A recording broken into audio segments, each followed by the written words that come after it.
खास एनबीसी आवाज़ मोतीलाल ओसवाल स्टूडियो में आप सभी का स्वागत है। 10 के दमदार ट्रेड्स की शुरुआत करेंगे हेडलाइंस के साथ। बाजार में लगातार पांचवें दिन खरीदारी का मूड, ऊपरी स्तरों से हल्के दबाव के बावजूद 25,100 के ऊपर टिकने में कामयाब निफ्टी। बैंक निफ्टी में हल्की नरमी, आईटी में शानदार आउट परफॉर्मेंस, मिड और स्मॉल कैप में भी आउट परफॉर्मेंस।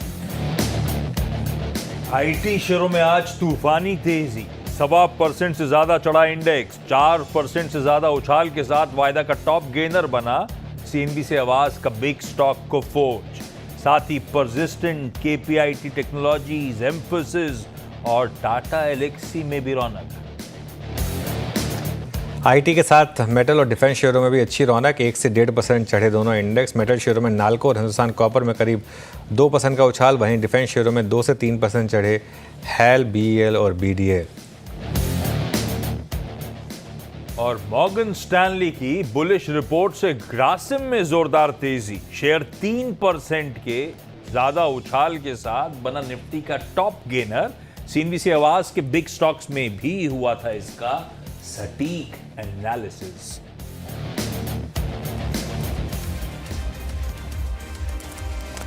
चलिए अब इस शो को आगे बढ़ाएंगे और हमारे साथ पैनल में कौन कौन है बताए जाते हैं। सबसे पहले तो शिल्पा जी और राजेश जी पिछले शो से हमारे साथ बने हुए हैं।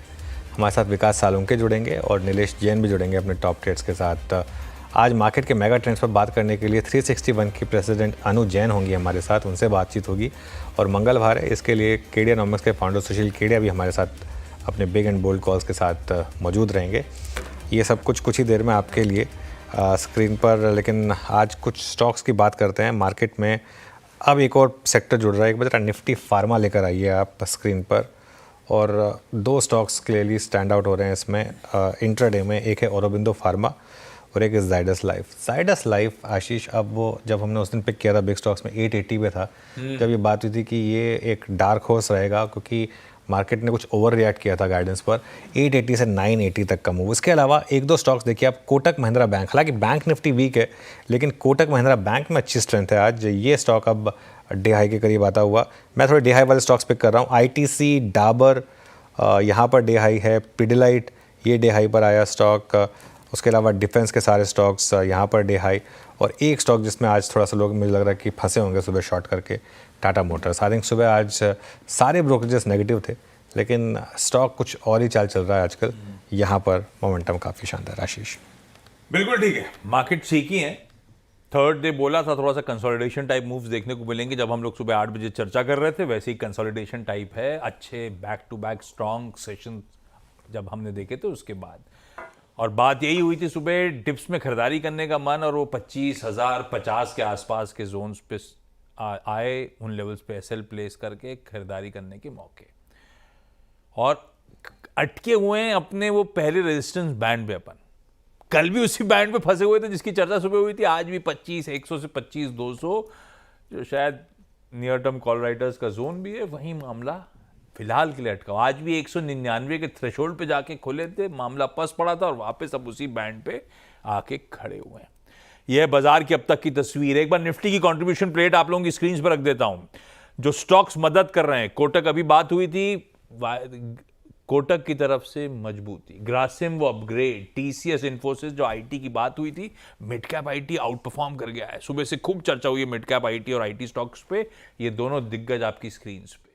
बैंक्स, आईसीआईसीआई बैंक लगातार सरदर्द कर रहा है, कल भी सर था, आज भी दिक्कत में, और एचडीएफसी बैंक ठंडा पड़ता हुआ। ये दोनों प्राइवेट बैंकिंग मेजर्स थोड़ा सा इशू। एशियन पेंट दिख रहा है लेकिन 20 रुपए के आसपास तो मेरे ख्याल से एक्स डिविडेंड एडजस्टमेंट है, तो उसको हटा दीजिए, निगेट कर दीजिए। तो बस ये दोनों हैं जो सरदर्द कर रहे हैं, दोनों प्राइवेट बैंकिंग मेजर्स। खैर एक काम करा जाए, 10 के दमदार ट्रेड्स ले लिए जाए। पालवे साहब, शिल्पा जी, सालुंके साहब और नीलेश जी सब आपको आपकी स्क्रीन पे नजर आएंगे। शिल्पा मैम चलो आप शुरुआत करो, 10 के दमदार पिक्स आपकी तरफ से कौन से? जी बिल्कुल आशीष जी, पहला रहेगा पीआई इंडस्ट्रीज में एक बहुत ही स्ट्रेंथ के साथ एक थर्स्ट आ रहा है। यहाँ पे 3900 का एक अच्छा खासा सपोर्ट बेस है, तो यही आपका स्टॉप लॉस रहेगा। यहाँ पे टारगेट्स आपको इंट्राडे में अराउंड 4000 आते हुए मिल सकते हैं, और थोड़ा पोजिशनली भी होल्ड करेंगे। मुझे लगता है 4100 से लेके 40 to 50 के भी इसके एक्सटेंडेड टारगेट्स है। सेक्टर में भी स्ट्रेंथ है और ये स्टॉक में अच्छा खासा लॉन्ग ओवाइज अभी बिल्डअप हो रहा है। नेक्स्ट मेरा रहेगा बाय पीपीएल फार्मा में। पीपीएल फार्मा भी एक कॉन्स्टेंटली एक 210 जोन्स की तरफ एक रेजिस्टेंस फेस कर रहा है, लेकिन अगर आप देखेंगे तो अभी इसमें एक ओवाई अनवाइंडिंग है, जहां पे मुझे लगता है कि 210 अभी इसका एक सपोर्ट हो गया। तो 209 के स्टॉप लॉस से आप पीपीएल फार्मा में लॉन्ग बने रहिए। टारगेट्स ऑफ 216 से लेके 220 आप इंट्राडे में भी एक्सपेक्ट कर सकते हैं। ओके, चलिए ये हो गई शिल्पा जी की दो ट्रेड्स। पालवे जी, आपने क्या पिक किए दो ट्रेड्स? अनुज जी, पहला स्टॉक पसंद आ रहा है केपीआईटी टेक। यहाँ पे अगर हम देखें तो जिस तरीके का ब्रेकआउट और चार्ट फॉर्मेशन यहाँ बनते हुए दिख रहे हैं, हमें लगता है ये स्टॉक एक बड़ी तेजी के लिए यहाँ पे रेडी होते हुए दिख रहा है। और ट्रेडिंग पॉइंट ऑफ व्यू से हमें लगता है यहाँ पे टारगेट जो प्रोजेक्ट किए जा सकते हैं वो 1430 की तरफ ये स्टॉक बढ़ते हुए दिख सकता है। तो केपीआईटी टेक बाय करने की सलाह विद स्टॉप लॉस ऑफ 1368। दूसरा स्टॉक फार्मा स्पेस से और उसमें ग्लेनमार्क फार्मा हमें यहाँ पे पसंद आ रहा है। वीकली चार्ट पे देखें तो एक फॉलिंग ट्रेंड लाइन का ब्रेकआउट देखने को मिला और काफी स्ट्रॉन्ग बाइंग एक्शन पिछले 2 हफ्तों में हमने देखी है स्टॉक में। जिस तरीके के ओवरऑल स्ट्रक्चर डेटा बने हुए हैं यहाँ पे हमें लगता है ग्लेनमार्क में ये मोमेंटम 1660 की तरफ बढ़ते हुए दिख सकता है। स्टॉप लॉस रखना होगा करीब 1605 के आसपास। ओके, फार्मास्यूटिकल को तड़का ऐड होना शुरू हो गया है। अब ग्लेनमार्क फार्मा, उधर पिरामल फार्मा, ये दो फार्मास्यूटिकल स्टॉक्स रिकैप कर देंगे बाद में। अब बढ़ा जाए आगे। विकास सालुंके साहब, आप लोग की निर्मल बंग की प्रेफर्ड पिक्स आज सुबह की। Good morning Ashish ji. देखो, ओवरऑल मार्केट का सेटअप अभी भी पॉजिटिव है। मेरे भी जो काउंटर है उसमें एक फार्मा काउंटर है जिसको हमने रिकमेंड कर चुके हैं निर्मल बंग में, बायोकॉन। बायोकॉन यहाँ पे एक अच्छा कैंडिडेट लग रहा है, यहाँ से एक अप मूव कर सकता है। यहाँ पे जो डायरेक्शन इंडेक्स है वो स्ट्रेंथ यहाँ पे देखने मिल रहा है डेली चार्ट पे। तो ओवरऑल यहाँ पे बायोकॉन का सेटअप पॉजिटिव लग रहा है। ऊपर में 362 के टारगेट यहाँ पे मुझे लगता है बायोकॉन में आते हुए देखने मिल सकते हैं। नीचे में 336 का यहाँ पे इंपॉर्टेंट सपोर्ट देखने मिल रहा है, तो 336 के स्टॉप लॉस से बाय कॉन को यहाँ पे बाय करना है। और दूसरा मेरा बाय कॉल रहेगा आईटी सेक्टर से एचसीएल टेक में। एचसीएल टेक में एक अच्छा अपमूव यहाँ पे इंट्राडे में देखने मिल सकता है। 1640 का स्टॉप लॉस लगाना है और ये 200 डीएमए की तरफ अप्रोच कर सकता है, जो 1730 के आसपास का टारगेट के लिए यहाँ पे अप्रोच कर सकता है। तो 1730 का टारगेट यहाँ पे एचसीएल टेक में आते हुए देखने मिल सकता है। 1640 का यहाँ पे आज का एक इम्पोर्टेंट सपोर्ट देखने मिल रहा है और कल भी उसी सपोर्ट पे ये काउंटर खड़ा था। तो 1640 के स्टॉप लॉस से एचसीएल टेक को बाय करना है और बायोकॉन फार्मा में बाय करना है, जिसका टारगेट 362 का है। ओके, चलिए मार्केट थोड़ी फीलिंग आ रही है कि बस एक थोड़ा सा आपको मूव चाहिए एचडीएफसी बैंक और आईसीआईसीआई बैंक में। उसके अलावा सारा कॉम्बिनेशन इन प्लेस है। आईटीसी, कोटक, टीसीएस, इन्फोसिस, रिलायंस सब डे हाई पर आ गए हैं। सिर्फ एक दो स्टॉक का दिक्कत है, आईसीआईसीआई बैंक की और एचडीएफसी बैंक की। आई थिंक ये थोड़ा सा बस यहाँ से हल्का सा सपोर्ट मिलना शुरू हो तो हम फिर वो 25-200 की दीवार तोड़ें फिर, और अगर वो दीवार तोड़ी फिर नहीं रुकेंगे आप। बट थोड़ा ट्रैक रखेंगे इस पर। मोमेंटम बैंक निफ्टी में बस सिर्फ 100 पॉइंट का लॉस रहेगा। ऐसे में थोड़ा सा बस ये आईसीआईसीआई बैंक में रिकवरी चाहिए, लेकिन तैयारी हो रही है एक शायद वापस एक और फ्रेश मूव की। जो प्रॉफिट बुकिंग होनी थी शायद हो चुकी है। चलिए अब आई थिंक नीलेश जी की ट्रेड बाकी है। हाँ, नीलेश जी गुड मॉर्निंग, आपकी ट्रेड्स। Good morning everyone. देखिए, खरीदारी पर ही फोकस है। आईटी स्पेस का जिक्र हो रहा है, काफी अच्छा ब्रेकआउट निफ्टी आईटी इंडेक्स में देखने को मिला है, तो यहाँ पर ही मोमेंटम हमें कंटिन्यू होता हुआ देख रहे हैं। टेक महिंद्रा ये हमारी ओर से प्रिफर्ड बेट होगी। काउंटर अपने 200 डे एक्सपोनेंशियल मूविंग एवरेज के ऊपर ट्रेड हो रहा है। एक काफी अच्छा छोटे टाइम फ्रेम पे फॉलिंग चैनल का ब्रेकआउट इस काउंटर ने आज दिया है, तो एक फर्दर अपमूव हम यहाँ पे एक्सपेक्ट करके चल रहे हैं। 1625 से 1635 तक की अपसाइड देखने को मिल सकती है। 1585 का स्टॉप लॉस रख के टेक महिंद्रा इस पर्टिकुलर स्टॉक को लॉन्ग करने की सलाह होगी। इसके अलावा जो दूसरा स्टॉक खरीदारी की रडार पर आया है वो है बैंकिंग स्पेस से कोटक महिंद्रा बैंक। निचले स्तरों से काफी शार्प रिबाउंड हुआ है, काफी स्ट्रॉन्ग सपोर्ट 2050 के आसपास लिया था। यहां से एक मोमेंटम इस पर्टिकुलर स्टॉक को 2200 के पार ले जा सकता है, तो 2200 के टारगेट को ध्यान में रखते हुए 2145 का स्टॉप लॉस रखना होगा और कोटक महिंद्रा में खरीदारी करने की सलाह होगी 2200 के टारगेट के लिए। चलिए, तो ये हो गई कोटक महिंद्रा बैंक का। अच्छा मोमेंटम है इसमें, अच्छा स्पॉट किया था हमने, वो वहाँ से अच्छा मूव आया, लेकिन मार्केट भी धीरे धीरे अब थोड़ा सा अपटे की तरफ बढ़ता हुआ वापस 50 पॉइंट के गेन 25,153 पर। देखते हैं 25,200 क्रॉस होता है नहीं, 25,199 का हाई था। चलिए अब आगे बढ़ते हैं। हमारे साथ अब मार्केट के मेगा ट्रेंड बात करने के लिए 361 के प्रेसिडेंट अनु जैन जुड़ी हैं। अनु, गुड मॉर्निंग। अनु, बहुत शानदार मोमेंटम मार्केट में, स्पेशली पोस्ट पॉलिसी। बताइए अब क्या व्यू बन रहा है निफ्टी पर और बैंक निफ्टी पर? गुड मॉर्निंग अनुज। जिस तरीके से पिछले हमको ये पॉलिसी का पुश मिला है, मेरे ख्याल से यहाँ से सेकेंड हाफ आपको एक निफ्टी पे 10% के आसपास का मूव मिलेगा। तो आप लगभग 25 पे हो, 27 और 28 के बीच में नवंबर दिसंबर तक मुझे लगता है कि हो जाना चाहिए। जहाँ तक कि आपके वैल्यूएशंस है, they are not cheap, but जिस तरीके से एक आपको ग्रोथ का एक टारगेट मिल रहा है, तो वो मार्केट थोड़ा जल्दी उसको डिस्काउंट करने की कोशिश करेगा। आप आज 10 जून पे हो, लगभग 1 महीने बाद आपके रिजल्ट्स आने शुरू हो जाएंगे, तो उसके अनुसार फिर से सेक्टर्स का अप और डाउन होगा। जो पहला मूव है, जो हम आई थिंक 15-20 दिन पहले जब हम बात कर रहे थे, तो मैं यही बोल रही थी कि मुझे निफ्टी बैंक से ज्यादा निफ्टी फाइनेंशियल्स अच्छे लग रहे हैं। उसमें चाहे वो एनबीएफसीज हो, चाहे वो आपके इंश्योरेंस हो, चाहे वो आपके मार्केट रिलेटेड स्टॉक्स हो, and they have done there bit.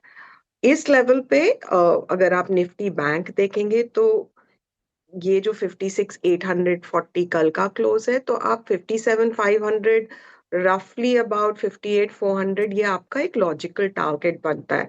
हमने जब इस पे बाय कॉल भी निकाली थी as a Nifty ratio to Nifty bank ratio, वो भी टारगेट वहीं आता है, लगभग 58,400 का। उसको अगर हम एक्सटेंड करें, कभी कभी वो रेशियो 2.4 तक भी जाती है, 2.25 के बजाय, तब आपके पास 60-61 का भी लेवल आता है। तो ये लेवल नहीं है कि आप बेच दें, बट ये लेवल थोड़ा सा महंगा है कि आप यहाँ पे फ्रेश एंट्री लें। तो डिप्स के ऊपर इट मेक सेंस। जहां तक कि निफ्टी है, आई थिंक आपका 24,600 तोड़ना काफी मुश्किल लग रहा है, बिकॉज अब स्टेबिलिटी आ गई है। 24,880, 24,900 आपको कभी भी मिले, तो that's a great point two enter. तो भाई साहब, पॉलिसी का जो पुश है, उसके बाद H2 में इस साल की दूसरी छमाही 10% निफ्टी आपको रिटर्न शायद दे सकता है, पर हाँ, मूल्यांकन सस्ते नहीं है, तो थोड़ा सा सिलेक्टिव रहने की जरूरत होगी ऐसे में, और फिर नतीजों के सिलसिले पे नजर रहेगी। 2 सवाल जहन में निकल रहे हैं अनु मैम इसके चलते। सही है, फ्रंट लोड सिग्निफिकेंटली करा, शायद किसी बाजार के जानकार, किसी इकोनॉमिस्ट, किसी ने सोचा नहीं था इस तरह से फ्रंट लोड कर देगा रिजर्व बैंक ऑफ इंडिया। अपने लिए एक दिक्कत है ग्रोथ के इंजन में, वो प्राइवेट केपेक्स। भाई जीडीपी के Q4 के नंबर्स जब आए थे, तो उसमें एक ही सरदर्द था, प्राइवेट केपेक्स पिकअप नहीं हो रहा था। तब एक रीजन हो सकता था ग्लोबल अनसर्टनिटी, वो टैरिफ रिलेटेड इश्यूज, तो प्राइवेट आदमी पैसा डाले क्यों। पर ये जो आरबीआई ने booster dose, so called booster dose दे दिया है, आप लोग का आकलन क्या इवेंचुअली अब फाइनली वो प्राइवेट केपेक्स पिकअप होगा, लग रहा है ऐसा? देखिए, जहां तक हमारी रिसर्च टीम बताती है कि फार्मा साइड में हो रहा है, तो आपको अगर केपेक्स जो सबसे पहले ग्रीन शूट्स दिख रहे हैं, वो फार्मा में दिख रहे हैं, और वो आपका सीडीएमओ है और सब जगह है जहाँ पे केपेक्स बढ़ाया जा रहा है, क्योंकि वहाँ डिमांड ज्यादा है। तो वहां पे एक हमको उम्मीद लग रही है। बाकी सब जगह अभी तक ऐसे कोई बड़े साइंस आए नहीं है कि जिसके ऊपर हम देखें कि you know now that interest rates have fallen, if capacity utilization full होती है, तो आई थिंक वो होगा। बट अभी के लिए तो सिर्फ एक फार्मा साइड के अलावा हमें कहीं पे दिख नहीं रहे हो। हाँ, वो ग्रीन शूट बहुत सिलेक्टिव से, सही कह रहे हो आप, देखना पड़ेगा, वो इंपॉर्टेंट है। जो आरबीआई ने एक्शन लिया है, उसको इंडस्ट्री कैसे हाथों हाथ लेती है नहीं लेती, वो बड़ा इंपॉर्टेंट हो जाता है। अनु मैम, दूसरा पार्ट आपका इंटरेस्टिंग था कि वैल्यूएशंस उतने सस्ते नहीं है, ऐसे नतीजों पे नजर रहेगी।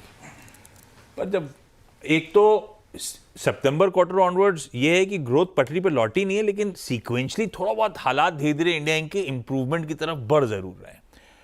ऐसे में आप लोग का इंटरनल आकलन कब तक वापस इंडिया इंक चमकता हुआ नजर आएगा? दूसरा, फिर तो सिलेक्टिव पॉकेट्स होंगी जहां पे फिर भी कंफर्ट आ रहा होगा, एटलीस्ट ग्रोथ को फैक्टर इन करके कंफर्ट आ रहा होगा।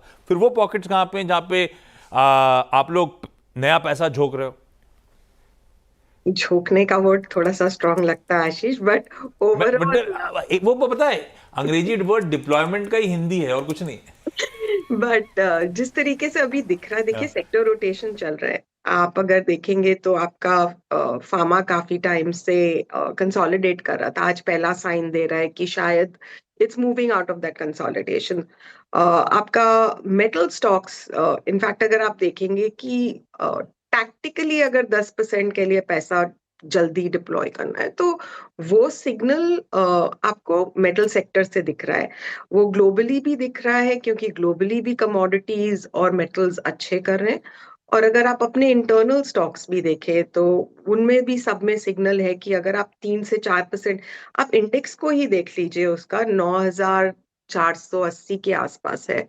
वो इंडेक्स का भी वो देखें, और जिस तरीके से मैं आपको निफ्टी निफ्टी बैंक का रेशियो दे रही थी, उस तरीके से अगर मैं आपको निफ्टी मेटल वर्सेस निफ्टी का दूं तो वो भी लगभग at this chart level of 0.35 का रेशियो डबल बॉटम बना रहा है। जो जिस तरीके से हमको बैंक निफ्टी पे एक बाय कॉल मिला था, उसी तरीके से अब निफ्टी मेटल टू निफ्टी का जो चार्ट है वो एक तरीके से बॉटम आउट करके एक सिग्नल दे रहा है। उसको अगर हम 0.5 पे भी देखेंगे तो वो लगभग 10,200 के लेवल पे जाता है। तो वो 10,200 के लेवल पे आपके इंडिविजुअल स्टॉक्स आपको 10 से 12% दे सकते हैं। तो उसमें पूरा आपका मेटल पैक, अगर आपको मेरे को एक सेक्टर पे कॉल देना है तो वो एक मेटल पैक पे होगा, स्लाइटली हाई बीटा, जिनका वो रिस्क कैपेसिटी है। एंड आई थिंक 3-4% का स्टॉप लॉस रख के लगभग 10 से 12% आपको अपसाइड मिल सकता है उसमें। ओके, चलिए अनु एक आखिरी सवाल very quickly, capital market stocks जो हैं ये बीएससी, एंजल, सीडीएसएल, यहाँ प्रॉफिट बांधना है या फिर बने रहना है? मेरे ख्याल से आपको 3 महीने और मिल जाएंगे इसके। आपके दो पहलू हैं, आई डू इट फास्ट। एक तो आपका एनएससी का सब जगह रूमर है कि अनाउंसमेंट आएगा। वो जब जब भी आएगा तब जाके एक वो 2-3 महीने तक ये रैली चल सकती है। तो आई थिंक आपका स्टॉप लॉसेस, अगर आप एक ट्रेडर हैं, अगर आप होल्ड कर रहे हैं लॉन्ग टर्म के लिए तो होल्ड करते रहिए। स्टॉप लॉस है तो आप 5% नीचे का स्टॉप लॉस लगा के चलिए, क्योंकि ये मार्केट हमने देखा था जिस तरीके से डिफेंस भी मुड़ा था, ये कहीं ना कहीं वैल्यू फुल्ली है। And while I am not saying कि बहुत डीप करेक्शन आएगा, बट फिर वो कंसोलिडेशन में कम से कम 3 से 6 महीने चला जाए। चलिए अनु, बहुत बहुत शुक्रिया आज हमारे साथ जुड़ने के लिए, हमसे बात करने के लिए। आगे बढ़ते हैं, अब हमारे साथ सुशील केडिया जुड़े हैं, उनसे जानते हैं कि मौजूदा बाज़ार में उनकी क्या रणनीति रहेगी। Sushil ji, good morning. और मार्केट में पॉलिसी के बाद से बहुत शानदार मोमेंटम, खासतौर से बैंक्स और एनबीएफसीज में, कैसे देख रहे हैं आप इस मिनी ब्रेकआउट को जो मार्केट में हमने देखा है पिछले 3-4 दिन में? मेरे से नाराज तो नहीं हो जाओगे? नहीं, मैं नाराज़ होता ही नहीं हूँ। अगर आपका व्यू मुझसे कंप्लीटली ऑपोजिट है तब भी नाराज़ नहीं होता नहीं, मैं तो व्यू लेता नहीं। मेरे को जो चार्ट की एनालिसिस दिख रही है मैं आपसे वो शेयर करूंगा। पहली नंबर बात है, पॉलिसी के अनुपात में जिस तरह की ताकत के साथ ये पॉलिसी आई, जितना बड़ा पुश था पॉलिसी में, उस तरह का पुश मेरे को मार्केट के प्राइसेस में नजर नहीं आया। मैं इसको शानदार ब्रेकआउट नहीं मानता हूं, ये ट्रैप है। और मोमेंटम की जो परिभाषा है वो मैच नहीं हो रही है। चाहे आप आरएसआई लो, चाहे आरओसी लो, चाहे कोई भी मोमेंटम के जो इंडिकेटर्स है वो नया हाई नहीं बना पा रहे हैं। तो मोमेंटम में ब्रेकआउट नहीं, भाव थोड़े से उछले हैं। और भाव थोड़े से उछल के अगर बैंक निफ्टी में एक नया हाई आ गया, अगर मैं पीसीआर से अनुरोध करूं वो चार्ट को दिखाएं, तो देखिए जो फ्लेयर अप आया उस दिन, फ्लेयर अप जो आया पॉलिसी के दिन, ये जो बड़ा ब्रेकआउट आया, उसके बाद फॉलो थ्रू नहीं है प्राइसेस में।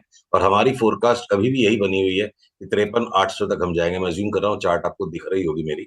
तो मैं इसे मोमेंटम ब्रेकआउट नहीं मानता हूं, क्योंकि आरएसआई ने ब्रेकआउट नहीं किया है, प्राइस ने ब्रेकआउट किया है।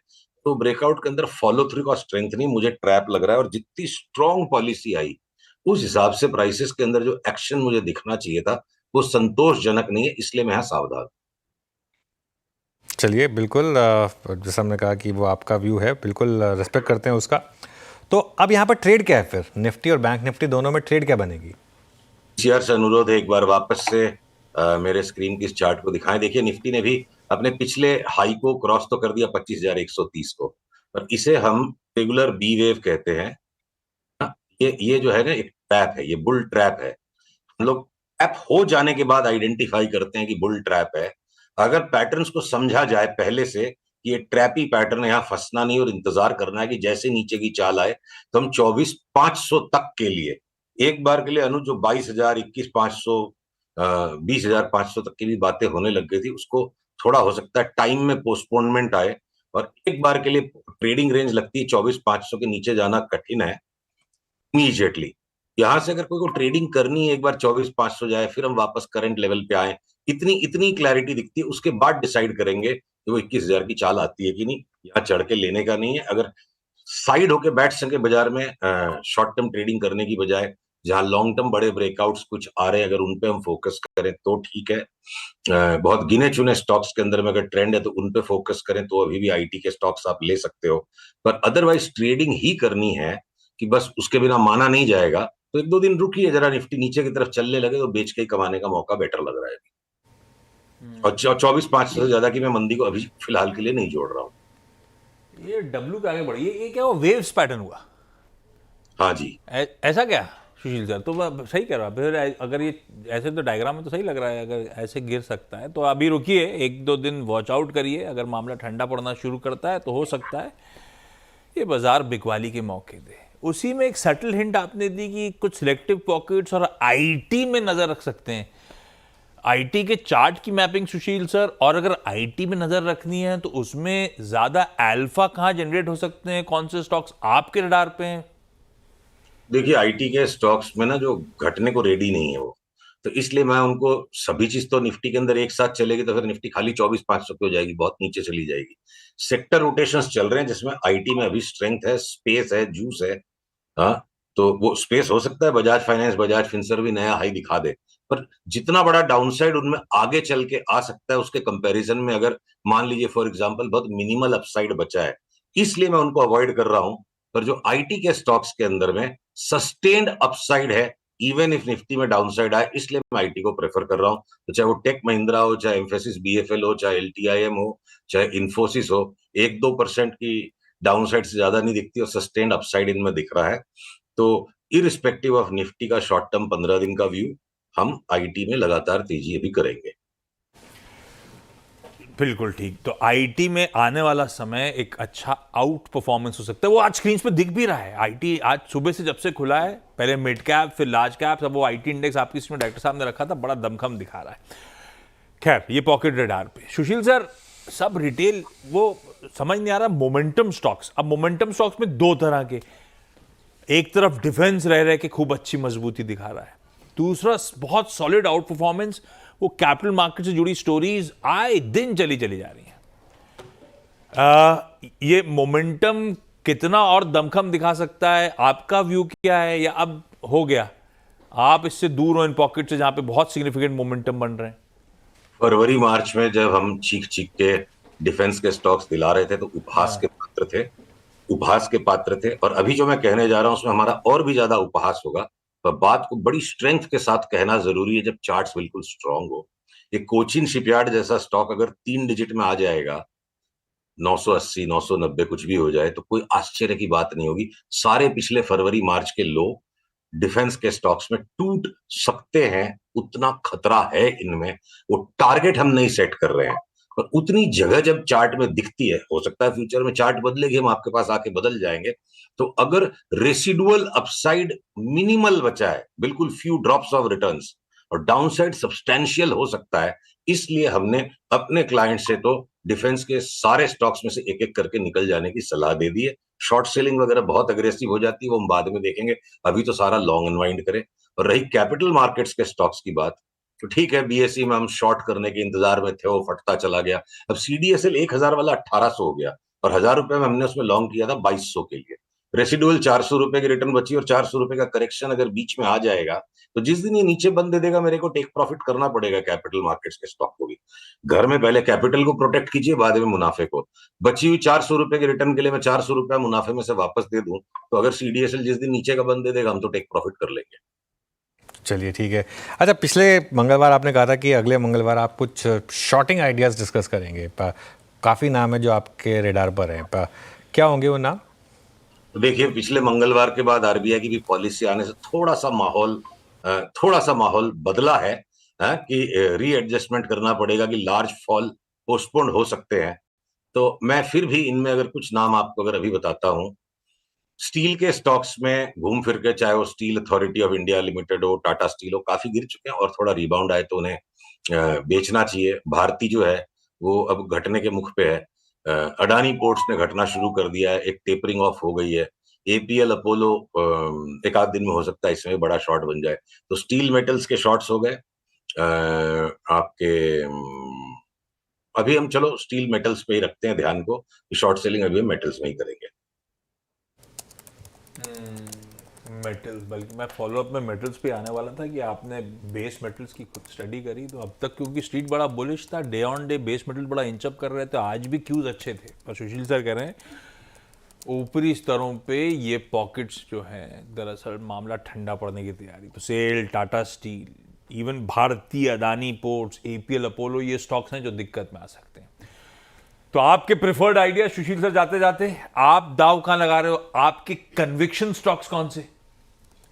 अब कन्विक्शन तो सर देखिए, जो मार्केट अगर अभी ट्रेडिंग रेंज में है, अब लॉन्ग टर्म कन्विक्शन स्टॉक्स तो नीचे से, सीडीएसएल अगर 80% बढ़ गया तब हर भाव में हर मंगलवार को लेते ही नहीं जा सकते। कोई कोई मंगलवार थोड़ी सी उदासी, आलस में, थोड़ा सा बोर्डम में भी हम गुजारे तो कोई दिक्कत नहीं है। तो आप ये समझ लो कि इंडियानॉमिक्स में भी थोड़ा बोर्डम छाया हुआ है, मार्केट में सुरसुराहट आएगी, 24,500 टूट जाएगा तो अग्रेसिवली शॉर्ट करेंगे, वरना 24,500 से लेकर 25,500 के बीच में फिलहाल ट्रेडिंग की रेंज अगले 8-10 दिन के लिए। मैं ये कहूं, अगर मान लो कि 15 दिन के लिए 25,500 से 24,500, एक महीने के लिए 25,500 से 23,000 और 3 महीने के लिए 25,500 से 21,000 की अभी तक रेंज है, तो 25,500 का जो छत हमारे सर पे बना हुआ है, जब तक वो क्रॉस नहीं हो, मैं ज्यादा उत्तेजित अभी नहीं होने वाला हूं।